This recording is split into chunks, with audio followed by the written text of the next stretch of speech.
Jeeva today பார்வையாளர்களுக்கு வணக்கம். இன்றைய நேர்காணலில் மூத்த பத்திரிகையாளர், அரசியல் திறனாய்வாளர் டாக்டர் ஆர்.கே. ராதாகிருஷ்ணன் அவர்கள். சார் வணக்கம். வணக்கம் ஜீவா.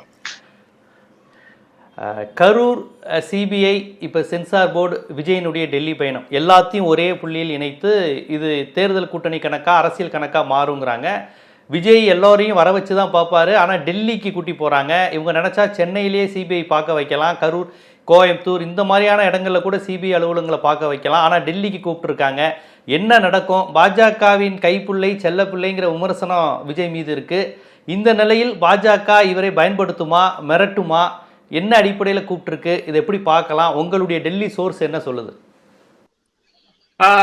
அனைவருக்கும் வணக்கம். இது ஒரு என்னை பொறுத்தவரை ஒரு பிரச்சனை தான். அதாவது எல்லா இடத்துலையும் விஜய் பணிந்து போய் கொண்டே இருக்கிறார். இப்போ ஜனநாயகனுக்கு ஒரு தடை வருது. ஜனநாயக எதுக்கு தடை வருது? விஜய் படம் பார்த்து அப்கோர்ஸ் யாரும் இப்ப அதனால நான் உருப்படாம போயிட்டேனோ, இல்ல அதனால நான் ஒரு தீவிரவாதியா மாறிட்டேனோ, இல்லைன்னா அதனாலதான் நான் இன்னார குத்தி கொண்டேன்னு யாருமே சொன்னது கிடையாது. அப்ப விஜயனுடைய படம் வயலண்டா இருந்தா கூட, இப்ப ரஜினியுடைய படத்துல இல்லாத வயலன்ஸ் அப்ப விஜய் படத்துல வந்துறப்போகுது. அப்ப எல்லாருமே ஒரு லோகேஷ் கனகராஜ் படத்துல பார்க்கும்போது எவ்வளவு வயலன்ஸ் வருது. அப்ப ஒவ்வொரு இடத்துலயும் நான் அந்த அளவுக்கு வயலன்ஸ் பார்த்துக்கொண்டு, கௌதம் மேனன் படம் ஆனாலும் சரி, விடுதலை ஆனாலும் சரி, இந்த மாதிரி எவ்வளவோ படங்கள் நான் வயலன்ஸ் பார்த்திருக்கோம். அப்ப அது வயலன்ஸ் ஒரு காரணமா வைத்துக்கொண்டு நீங்க படத்தை முடக்க முடியாது. ஏதோ ஆர்மி ஆர்மி இதை வச்சு இவ்வளவு அப்பத்தமான விஷயங்கள் நடந்திருக்கிறது. அது இது அந்த ரேங்க்ல இருந்து ஆரம்பிச்சு பல படங்கள்ல நானும் பார்த்தேன். போலீஸ் ஆபீசருடைய அந்த லேபிள்ஸை ஒழுங்கா வைக்காத ஒரு காலகட்டத்துல இது ஆர்மி சிம்பிள்ஸ் இது பண்ணிட்டாங்கன்னு சொல்றது போங்கு. சிபிஎஃப்சி கிளியர் பண்ண ஒரு படம். அதன் பிறகு ஒரு சிபிஎஸ்சில ஒரு மெம்பர் போயிட்டு சொல்றாராமா, ஐயா சரி வராது அப்படின்னு சொல்றாராமா. அப்ப முழுக்க அரசியல் சார்ந்த விஷயமா தான் இருக்குது. சிபிஎஃப்சி இஸ் எ பொலிட்டிக்கல் பாடி என்று எடுத்துக்கொள்ளலாம். எப்படி சிபிஐ பொலிட்டிக்கல் பாடியா இருக்கிறதோ அதெல்லாம் கொஞ்சம் ஹையர் எண்ட்ல இருக்கிறது. இது லோவர் எண்ட்ல யாரோ 10 பேரை போட்டு, யூஸ்வலா கட்சிக்காரங்க தான் போடுவாங்கன்னு வச்சுக்கோங்களேன், அப்படி போட்டு வருகின்ற ஒரு பாடியா இருக்கிறது. அப்போ அப்படிப்பட்ட ஒரு அரசியல் விஷயத்துக்கு வாயே திறக்காத ஒரு விஜய் மறுபடியும் பணிந்து போயிட்டு இப்ப டெல்லிக்கு ஸ்பெஷல் பிளைட்ல போயிருக்காரு. இப்ப அவர் பதிவு போட்டிருக்கேன். அதனுடைய முக்கிய சாராம்சம் என்னன்னு நான் சொல்லிடுறேன். அதாவது நீங்க ஒரு ஷெட்யூல் பிளைட்ல போயிருக்கலாம். விஜய் ஒரு ஷெட்யூல் பிளைட்ல இங்கிருந்து போயிருச்சுன்னா, ஒண்ணு சென்னை ஏர்போர்ட் ஸ்தம்பிக்கும், நிச்சயமாக அது பெரிய செய்தியாக மாறும். டெல்லி ஏர்போர்ட் ஸ்தம்பிக்கும், அங்கே ஒரு பெரிய செய்தியாக மாறும். இந்த போற வழியெல்லாம் இவர்களுடைய அந்த அணில் குஞ்சுகள் ஆனாலும் சரி, இல்ல தற்கொலை கூட்டம் ஆனாலும் சரி, எந்த கூட்டம் சரி, அங்க அவர்கள் கூட போய் கொண்டுதான் இருப்பார்கள். சிபிஐ ஆபீஸ் எங்க போய் முடிகிறது என்பது தாராளமாக நீங்க சிபிஐ டெல்லியில ஆட்டம் காட்டியிருக்கலாங்க. அதை விட்டு போட்டு இவர் பிரைவேட் ஏர்போர்ட்ல போயிட்டு அங்க இறங்கும் போது என்ன ஆகுன்னு பாத்தீங்கன்னா, சிபிஐனுடைய வண்டி உள்ள உங்களை அங்கிருந்து அழைச்சிட்டு போயிடும். எந்த வண்டியில் இருக்காருனோ, எங்க போறாருனோ யாருக்கும் ஒண்ணும் தெரியாது. மேட்டர் இவ்வளவுதான். பிரதர், பெரியவர் போன் போட்டா நீங்க எடுக்கணும், இவ்வளவுதான் மேட்டர். எனக்கு தெரிஞ்சு இவ்வளவுதான். ஆமா, அங்கிருந்து போன் போட்டு நீங்க எடுக்கவே இல்லைன்னா என்ன அர்த்தம்? அப்ப நாங்க சிபிஐ சம்மன் அனுப்புவோம்ல. அதாவது அதிகார துஷ்பிரயோகத்தினுடைய உச்சகட்டத்தில் ட்ரம்ப் ஆனாலும் சரி, இங்க மோடி அரசாங்கம் ஆனாலும் சரி நடந்து கொண்டதனுடைய மற்றொரு உதாரணமாக தான் நான் பார்க்கிறேன். நிச்சயமாக கண்டனத்துக்குரிய விஷயம் தான். எனக்கு விஜய் மேல எவ்வளவு டிஃபரன்ஸ் ஆஃப் ஒப்பீனியன் இருந்தாலும், கரூர் சம்பவத்துக்கு எவ்வளவு கடுங்கோபம் வந்தாலும், அதெல்லாம் இருக்கையே நான் சொல்றேன். இது இருக்கு இல்லையா, இது நிச்சயமாக ஒரு அரசியல் கட்சியை தொடங்கறதுக்கு முன்னாலே முடக்கக்கூடிய ஒரு விஷயமாகத்தான் நான் பார்க்கிறேன். இது ஒத்துக்கொள்ளவே முடியாது. ஐ சிவியர்லி கண்டம் திஸ். நிச்சயமாக இது தேவையற்ற விஷயமாக பார்க்கிறேன். நான் முன்னாடியே ஒரு பதிவு போட்டிருந்தேன். இந்த விசாரணையை சென்னையில் நடத்தக்கூடாது. இந்த விசாரணையை அதாவது டெல்லி சிபிஐக்கு ஒரு உத்தரவு போடுதான். டெல்லி சிபிஐக்கு உத்தரவு போடுறது, சிபிஐ ஹெட் குவார்டர்ஸுக்கு தான் உத்தரவு போடுது. யாரு? Supreme court. அது மறுபடியும் தாவேக்காவினுடைய குற்றமாகத்தான் நான் பார்க்க வேண்டும். தாவேக்காவினுடைய அந்த 2 நபர்களுடைய பெயர் தானே தாவேக்காவினர் என்று சொல்ல முடியாது. அதுலயே பூதல் இருக்கு. அதிமுக காரங்க அங்க போயிட்டு ஏதோ அபிடவிட்ல கையெழுத்து வாங்கிட்டான்னு ஒரு விக்டிமுடைய அப்பாவா அவர் சொல்றாரு. 2 நபர்கள் பாதிக்கப்பட்ட 2 நபர்கள் கூறுகின்ற விஷயமே எங்களுக்கு இது சம்பந்தமே கிடையாது, எங்களுக்கு காம்பன்சேஷன் வாங்கிக்கணும் என்று சொல்லித்தான் எங்கள்கிட்ட கையெழுத்து வாங்கினாங்க, எங்களுக்கும் சுப்ரீம் கோர்ட் வழக்குக்கு சம்பந்தமே இல்லைன்னு சொல்றாங்க. அந்த வழக்கில தான் சிபிஐனுடைய இந்த ஒரு சிபிஐக்கு மாற்ற ஒரு தீர்ப்பு வருது. ஒண்ணு. ரெண்டாவது இங்கேயே ஆதவ அர்ஜுனா செப்டம்பர் 27ஆம் தேதி போட்ட இதுக்கு விஷயம் என்ன? அப்ப ஆதவ அர்ஜுனா என்பவர் இவருக்கு எதிராக வேலை செய்கிறாரா? நம்முடைய விஜய்க்கு எதிராக, விஜயனுடைய கட்சிக்கு எதிராக வேலை செய்கிறார் கேள்வி வருதா இல்லையா? அப்ப இவ்வளவு விஷயங்கள் இருக்குங்க. அப்ப அடுத்ததாக நீங்க இங்க ஏன் விசாரிக்க கூடாதுங்கிற? சரி, சிபிஐ அலுவலகத்துக்கு வந்த பெரிய பிரச்சனை, நீ வீட்டுக்கு போங்க, யார் வேண்டாங்கிறா? அப்போ இவ்வளோ விஷயங்கள் இருக்கும்போது நமக்கு மிக தெளிவாக தெரிகிறது, இது ஒண்ணு போன் போட்டா எடுக்கணும், எடுக்கலன்னா என்ன செய்வார்கள் என்பதுக்கு ஒரு சான்றாகத்தான் இப்ப நடந்து கொண்டிருக்கிற விஷயம். அடுத்தது நீங்க பாசிஸ்ட ஃபுல்லா விட்டுருங்க. நீங்க பாயாஸ்ட் மேல கடும் கோவம் நீங்க காமிக்கலாம்.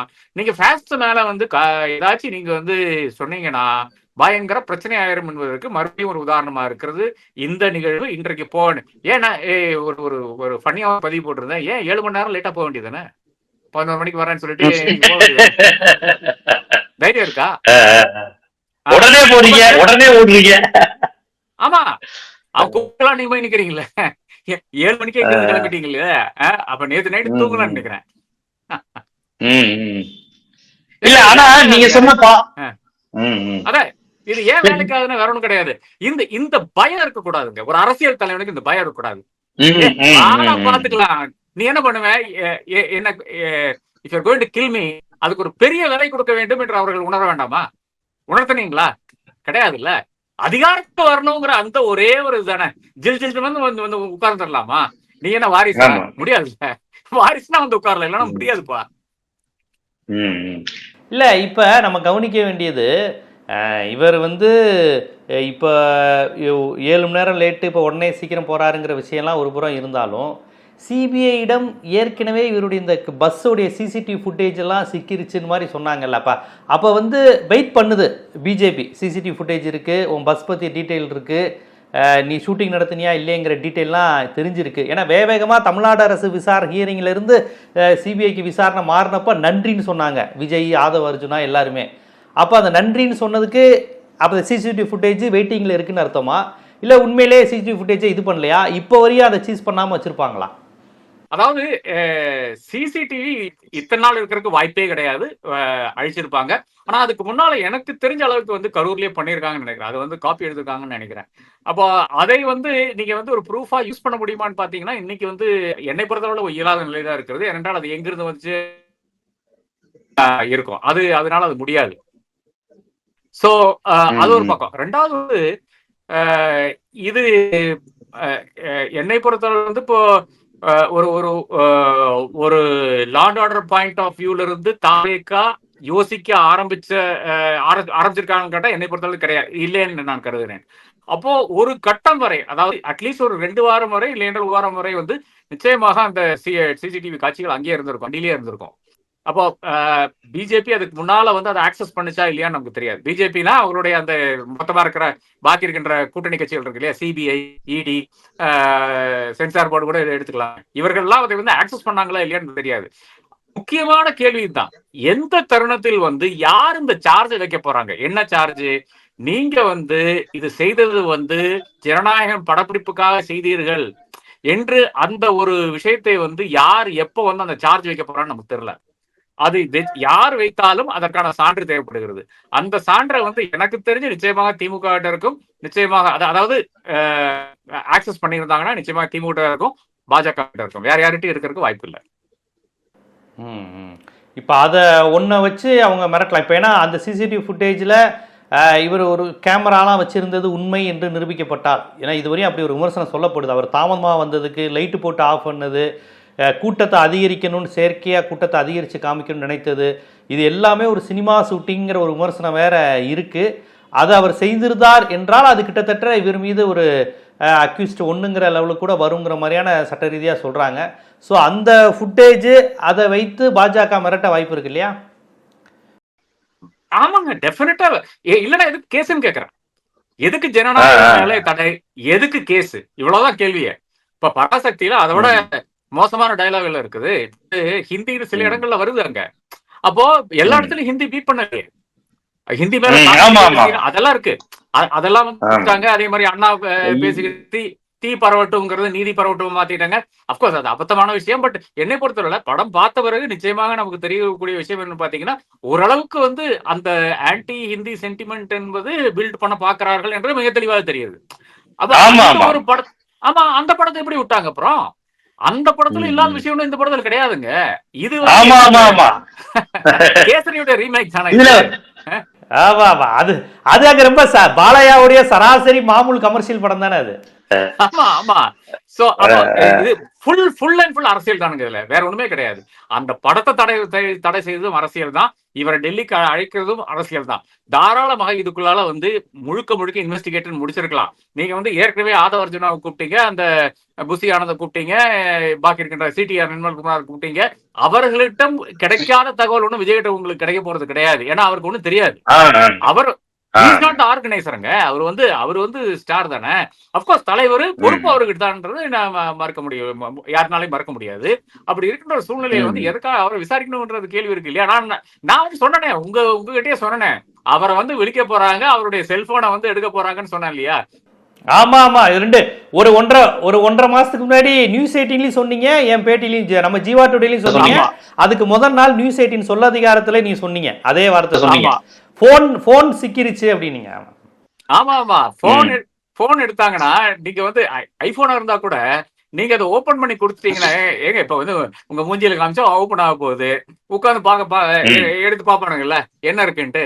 அவங்களுடைய நோக்கம் என்பது இதெல்லாம் கிடையாது. அவங்களுடைய நோக்கம் என்பது யாரு உங்களை கூப்பிடுறாங்க, என்ன பண்றாங்க, உங்க போன்ல என்ன இருக்கு, இந்த மேட்டர் தானே தவிர வேற ஒண்ணுமே கிடையாது. இப்ப வந்து இப்ப வாட்ஸ்அப் காலா இருந்தாலும் எவ்வளவு இது பேக்கேஜ் எவ்வளவு போயிருக்குன்னு தெரியும். 1 கேபியா 1 ஜிபியா எவ்வளவு நேரம் பேசியிருக்கீங்கிறது தாராளமாக அனைவருக்கும் தெரியற விஷயமா தான் இருக்கிறது. அப்ப நீங்க இவர்கிட்ட இவ்வளவு நேரம் பேசுனீங்களே, இது எதுக்காக பேசுனீங்க? இதான் விசாரணைங்கிறது இவ்வளவுதானுங்க. உட்கார வச்சு இந்த மாதிரி விஷயங்களை வந்து கேட்டே இருப்பாங்க. நீங்க அது திருப்பி கேட்டுட்டு இருப்பாங்க. ஃபர்ஸ்ட் கொஸ்டின் வந்து 9th கொஸ்டினா வரும், மறுபடியும் 9th கொஸ்டின் வந்து 27வது வெளியே வரும். இப்படி அதான் அதனுடைய இன்வெஸ்டிகேஷன் தான், வேற ஒன்றும் கிடையாது. ஒரே விஷயத்த வந்து திருப்பி வேற ரீதியில கேட்டுட்டு இருக்கிறது. ஒரு 4 மணி நேரம் 5 மணி நேரம் நீங்க கேட்டீங்கன்னா நீங்க எக்ஸாஸ்ட் ஆயிருவீங்க. அப்புறம் ஒரு கட்டத்துல வந்து நீங்க வந்து ஏதோ இடத்துல வந்து உண்மையை விட்டுருவீங்கிறதுல அந்த ஒரு இதுல தான் இவரு அந்த விஷயங்கள் எல்லாம் இப்ப வந்து ஏறத்தாழ ஒரு 25 வருஷம் வந்து ஒரு ஹீரோவா இருந்த மனிதர். நிச்சயமாக இந்த மாதிரியான ஒரு ஸ்ட்ரெஸ்ஸுக்கு உள்ளாகாத ஒரு மனிதர். தாராளமாக ஈஸியாக உடைத்து விடலாம் இந்த மாதிரி ஆளுகளை. வெரி ஈஸி டு பிரேக் தம். இல்ல இப்ப சிபிஐல இவர் ஏதோ ஒண்ணு சொல்லிட்டாரு, கார் நான் தான் தாமதமா ஓட்ட சொன்னேன், டிரைவர்கிட்ட சொல்லி, ஏன்னா டிரைவரே ஏற்கனவே கொஞ்சம் சொல்லிட்டாருன்னு சொன்னாங்க. கரூர்லயோ சென்னையிலயோ நடந்ததுல உங்களை தாமதமா போக சொன்னது யார் அப்படிங்கிற ஒரு கேள்வி கொக்கினதுக்கு டிரைவர் பேசிட்டாருங்கிற மாதிரி தகவல் ஒரு 10 நாளைக்கு முன்னாடி வந்தது. அது என்னன்னு நமக்கு தெரியல. இப்போ உங்க டிரைவர் சொல்லிட்டாரு, நீங்க தான் லேட்டா போக சொன்னீங்கன்னு சொன்னாரு. ஏன்னா டிரைவர் கண்டிப்பா முடிவெடுக்கக்கூடிய இடத்துல இருக்க மாட்டாரு. நீங்க தான் மெதுவா போக சொன்னீங்க, நீங்க தான் நிக்காம போக சொன்னீங்க, நீங்க தான் போன்னு சொன்னீங்க, நிறுத்தி போன்னு சொன்னீங்க, எல்லாமே நீங்க தான் சொன்னீங்கிற மாதிரி டிரைவர் சொல்லிட்டாருங்கிற மாதிரியான கொஸ்டின் கேட்டு இவர் ஏதோ ஆமா நான் தான் அப்படிங்கிற மாதிரி ஏதோ சொல்லிட்டாருன்னா பிஜேபி சட்ட ரீதியான நடவடிக்கை எடுக்குமா, அரசியல் ரீதியான ஆட்டத்தை தொடங்குமா? போன் போட்டு கொடுப்பாங்க, முடிஞ்சு போச்சு, அவ்வளவுதான். கூட்டணிக்கு வந்துருங்கன்னு சொல்லுவாங்க. கூட்டணிக்கு வந்தா நாம ஆமா ஏங்க ஆந்திரால ஒரு பொருந்தாத கூட்டணியே உட்கார்ந்துட்டு இருக்கு. யாரு? பவன் கல்யாண். எப்படி உள்ள வந்தாரு, எப்படி உள்ள வந்தாங்க? பவன் கல்யாணுக்கு என்ன பிரச்சனை? நாரா சந்திரபாபு நாயுடு காரு வந்து சமீப காலம் வரை ஜெயில தானே இருந்தாரு. ஒரு வருஷத்துக்கு மேல வந்து ஜெயில வச்சு அழகு பார்த்தாங்க இல்லையா? அவரே போய் அங்க மண்டிட்டு உட்கார்ந்து இருக்கிற ஒரு நிலைமை பார்த்து கொண்டு இருக்கிறோம். மூணு பேருங்க அங்க பாஜக கூட்டணியில் வந்து பாஜக, நாயுடு, பவன் கல்யாண் இவ்வளவு நபர்கள் இருக்கின்ற ஒரு இடம். இதை வர இப்ப பொருந்தாத ஒரு கூட்டணி நீங்க பார்க்க முடியாது. ஏன் போய் நிக்கிறாங்க? பயம். என்ன பயம்? மறுபடியும் ஜெயிலுக்கு அனுப்பிச்சிருவாரோன்னு நாயுடுக்கு பயம். வயசாயிட்டு பையனை வந்து டிடிபியினுடைய தலைவர் ஆக்கணும். இவ்வளவு பிரச்சனைகள் இருக்கு, நமக்கு வேற ஒன்றும் முடியாது, அதனால போய் சரண்டர் ஆயிட்டாரு. இவரும் அதே கதி தானே. என்னை பொறுத்தளவு வந்து I be very shocked and surprise. Vijay வந்து if he stands up I be very shocked and surprise. அதாவது ஆமா டிரைவர் சொன்னாரு, அதுக்கு நான் என்ன பண்றது அப்படின்ட்டு சினிமால பார்க்கின்ற விஜய் வந்து இன்னைக்கு வந்து அங்கே தோற்றமளித்தார். அந்த மாதிரி டயலாக் எவனாச்சும் எழுதி கொடுத்து அதை வந்து பேசினாருன்னா தாராளமாக சொல்றேன், அவரை வந்து அதன் பிறகு தொட முடியாதுங்க. அவர் வந்து எழுந்திருச்சுனாருன்னா மம்தா மாதிரி. இப்ப மம்தா பானர்ஜியினுடைய பெங்கால் என்பது இதோட மோசமாக பவர்ட்டி லைனுக்கு கீழே ஆயிரக்கணக்கான லட்சக்கணக்கான நபர்கள் இன்னொரு மாநிலத்தில் இருக்காங்கன்னு பார்த்தா நிச்சயமாக பீகார் இருக்காங்க, யூபியில இருக்காங்க. ஆனா ஏதோ பெங்கால் வந்து தமிழகத்தோடு கம்பேர் பண்ணலாம், இல்லைன்னா ஈவன் ஆந்திரா கூட கம்பேர் பண்ணலாம் பார்த்தா அதெல்லாம் வேலைக்கே ஆகாது. அந்த அளவுக்கு மோசமான ஒரு மாநிலமாக இன்னைக்கு பெங்கால் இருக்கு. ஆனா அந்த மாதிரி நிக்குது இல்ல, இடி ரேட் நடந்தோம்னா அங்க போய் நிக்குது இல்ல, ஐபேக் ஆபீஸ்ல போய் நிக்குது இல்ல. அது அந்த தைரியம் என்பது ஒரு அரசியல் தலைவர்கள் இப்ப பேக் அடிச்சிட்டாங்க. அதாவது ஹைகோர்ட்ல போய் மனு போடுறாங்க இடி, ஹைகோர்ட்ல இவங்களும் போய் மனு போடுறாங்க. ஹைகோர்ட் சொல்லிச்சு, எப்பா இந்த பஞ்சாயத்துக்கு நான் கிடையாது, இந்த அரசியல் விளையாட்டுக்கு நான் கிடையாது, 14ஆம் தேதிக்கு பிறகு பாத்துக்கலாம், சங்கராந்திக்கு அப்புறம் பாத்துக்கலாம், அவங்க வந்து சொல்லிட்டாங்க. அதன் பிறகு வந்து இடி இன்னைக்கு சுப்ரீம் கோர்ட்டுக்கு போயிருக்கு. சுப்ரீம் கோர்ட்டுக்கு போறப்ப அவங்க கேவியட் போட்டு வச்சிருக்காங்க. சோ திரிணாமுல கேட்காம அங்க எவ்வளவுதான் சாதகம் சுப்ரீம் கோர்ட் ஆறதா கூட இன்னைக்கு வந்து வித்தவுட் ஹியரிங் தமாக ஐ மீன் திரிணாமுல் காங்கிரஸ் ஒரு டிசிஷன் இன்னைக்கு பண்ண முடியாது. இது வந்து இட்ஸ் காமன் லா. நீங்க ஒண்ணுமே செய்ய முடியாது. அவங்கள கேட்ட அப்புறம் தான் அப்ப தாராளமாக டிஎம்சிக்கு வந்து காலம் தாழ்த்தலாம் சுப்ரீம் கோர்ட்ல தாராளமாக. அதாவது எங்களுக்கு இப்பதானே போட்டிருக்கீங்க, எங்களுக்கு டைம் கொடுங்க, ப்ரிப்பேர் பண்றதுக்கு டைம் கொடுங்கன்னு சொன்னா தாராளமாக செய்யலாம். Will bring all the documents from இது Calcutta to supreme court my லார்ட்னு சொன்னா அவங்க டைம் கொடுத்து தான் போகணும், டைம் கொடுத்தா ஆகணும், வேற வழி கிடையாது. அந்த தைரியம் இருக்கான்னு கேட்கிறேன். விஜய்க்கு அந்த தைரியம் இருக்கான்னு கேட்கிறேன். முக ஸ்டாலின் தினம் வந்து பேசிக் கொண்டிருக்கிறார். முக ஸ்டாலினாலதான் இன்னைக்கு ஒரு படம் இருக்கிறது. முக ஸ்டாலினாலதான் நேத்து கூட அவர் பேசுறாரு, லாங்குவேஜ் பத்தி பேசுறாரு. நேத்து வந்து உதயச்சந்திரன் வந்து தமிழக இந்த உலக தமிழர் மாநாட்டுல வந்து நம்மளுடைய பெருமைகளை பத்தி பேசுறாரு. பாலகிருஷ்ணன் பேசுறாரு. எதற்காக அரசியல்வாதிகள் இதெல்லாம் செய்து கொண்டிருக்கிறார்கள், அதாவது இதுக்கு முடக்கிறார்கள், கீழடிக்கு முடக்குகிறார்கள், கீழடி என்பது தமிழனுடைய அடையாளம் என்று நேத்து பேசுறாங்க. அப்ப அந்த அளவுக்கு ஒரு உணர்வு, ஒரு உணர்ச்சி வந்து தமிழ்நாட்டுல இருக்கிறது. அதே மாதிரி ஒரு போங்கு மாநிலமானா கூட பெங்காலையும் அந்த ஏறத்தாழ அந்த உணர்ச்சி இருக்கிறது. அந்த தைரியம் உங்களுக்கு தான் கேள்வி. அந்த தைரியம் உங்களுக்கு இல்லைன்னா தயவு செய்து நீங்க வந்து அங்க போய் ஜோதியில வந்து ஐக்கியமாயிருங்க, நல்லா காசு பண்ணலாம், இன்னொரு 100 படம் நடிக்கலாம். அது எல்லாமே பாஜக ஓட்டிரும். என்னன்னா கொஞ்சம் ஹிஸ்டரி கொஞ்சம் திரிப்பாங்க. இந்த இப்ப வந்திருக்கு இல்லையா, துரந்தரன் ஒரு பெரிய ஒரு ஆமா, அந்த ஒரு துரந்தம் வந்திருக்கு. அந்த மாதிரி இருக்கின்ற படங்கள்ல தான் நீங்க நடிக்க முடியும் என்ற நிலை இருக்கிறது. அது பரவாயில்ல, என்ன 150 கோடிக்கு 300 கோடி கொடுத்துட்டு போனா உங்களுக்கு என்ன, ஒரு 2 ஐலாண்ட் ஆமா அங்க கட்சி நடத்தலாம்.